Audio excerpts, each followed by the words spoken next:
told you that some of your most fundamental limiting beliefs had nothing to do with trauma and nothing to do with your circumstances, and had everything to do with fundamental beliefs that you just never had the opportunity to question? Let's get into it. Hi everybody, my name is Jill. Welcome back to The Journey Sage, and this is a channel that I wish had been around when I was going through my MDMA therapy for PTSD due to child abuse, because I had no idea how many fundamental beliefs I had about myself that I just assumed were part of my personality. And in reality, they were either beliefs that were passed on throughout my family or things I learned as a child that really weren't true. One of the ways that I think I can explain this to folks is I heard this little story the other day, and I found this little parable about a monkey and some bananas and things of that sort. So here's the story from Jill's perspective.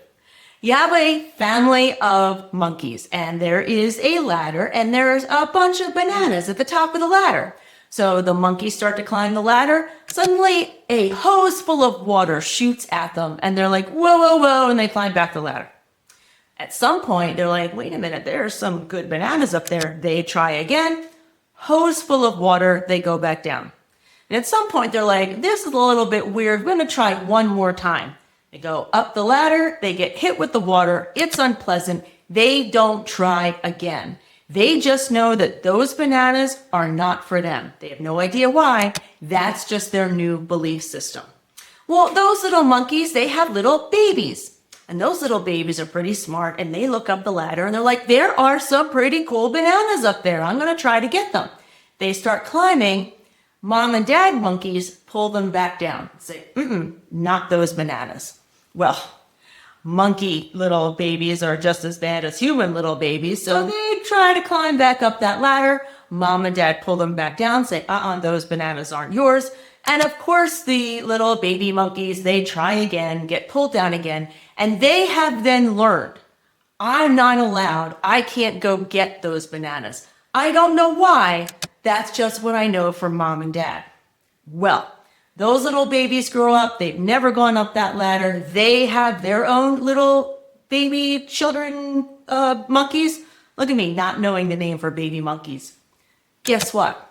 Those baby monkeys, third generation, grand monkeys, they don't even try to go up the ladder.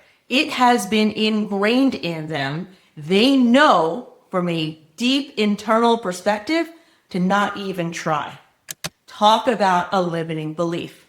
Well, think about any sort of belief that you have that might be negative about yourself.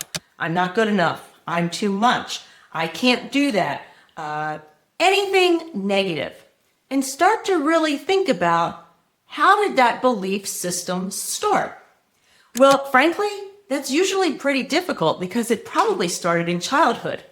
Here's where psychedelics come in, and very specifically psychedelic-assisted psychotherapy for limiting beliefs that are really, really traumatic and or inherited.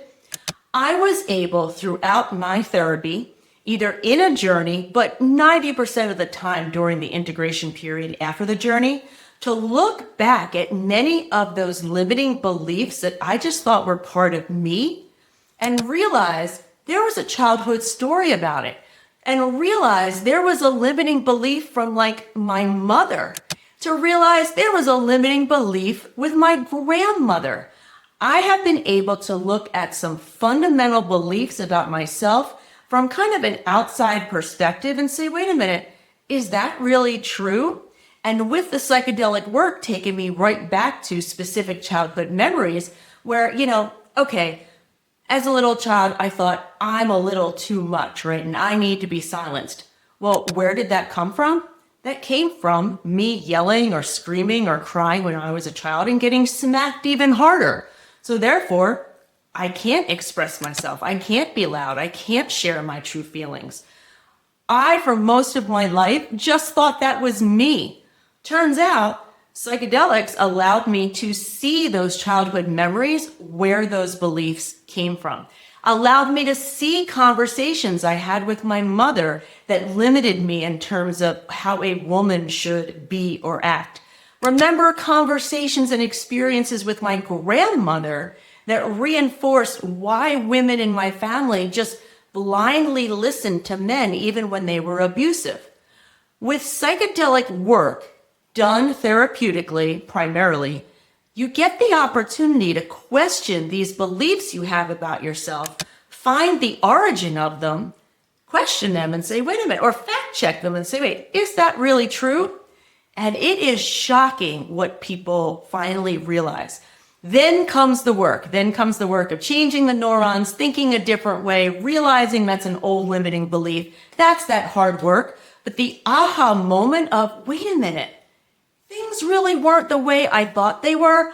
I'm not really the way that I thought I was. That's the healing that you get with psychedelic-assisted psychotherapy.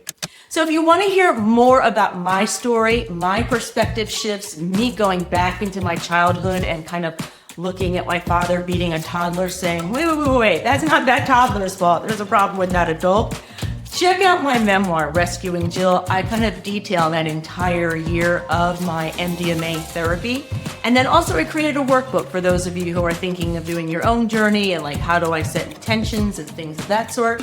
And as always, head on over to thejourneystage.com for more information. And I even have a free email course fully explaining what MDMA therapy is, how it works, kind of the basic overview.